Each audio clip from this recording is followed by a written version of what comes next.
Welcome to Catch Block channel.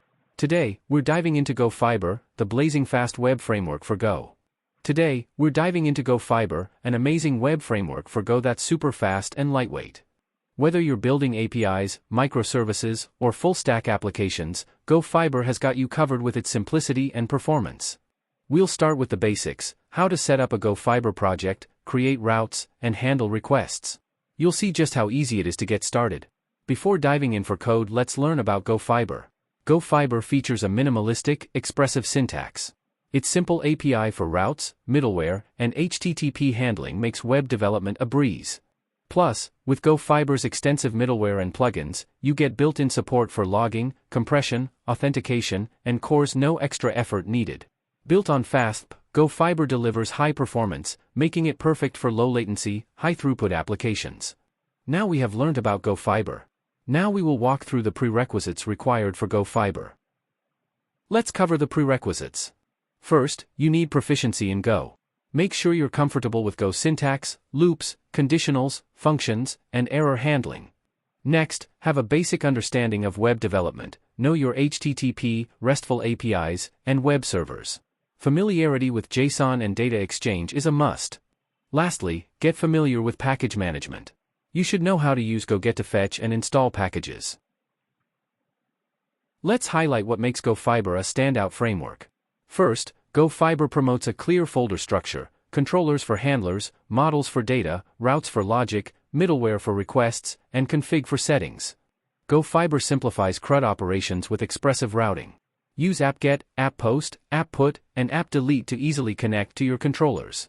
And for security, GoFiber supports robust authentication via middleware, enabling JWT, OAuth, and session-based methods for secure APIs. Now let's dive into coding.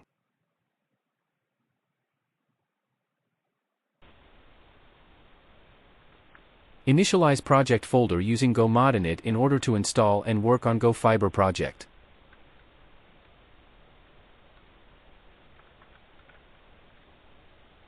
Now the project folder is initialized, let's check for the go.mod file in VS Code. If not present, reinitialize the project folder.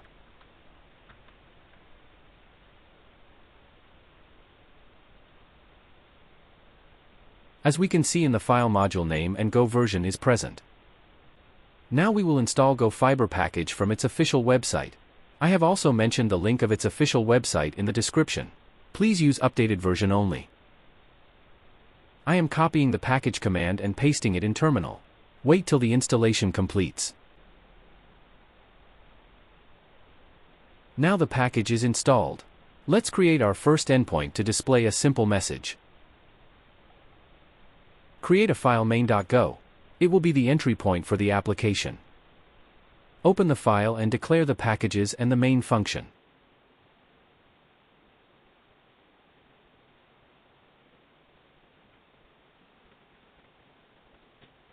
We initialize a new Fiber app instance with app equals Fiber new.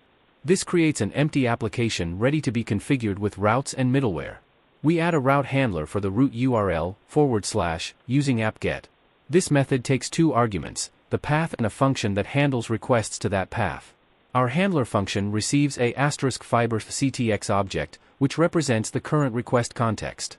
From this context, we return a string, hello, fiber, using c.sendString. Finally, we start our application listening on port 8000 with app-listen 8000.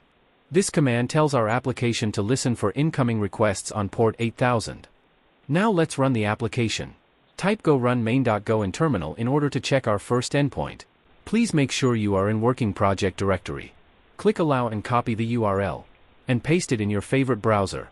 Check for the message. We have successfully created our first endpoint using GoFiber. In next video we will perform CRUD operations.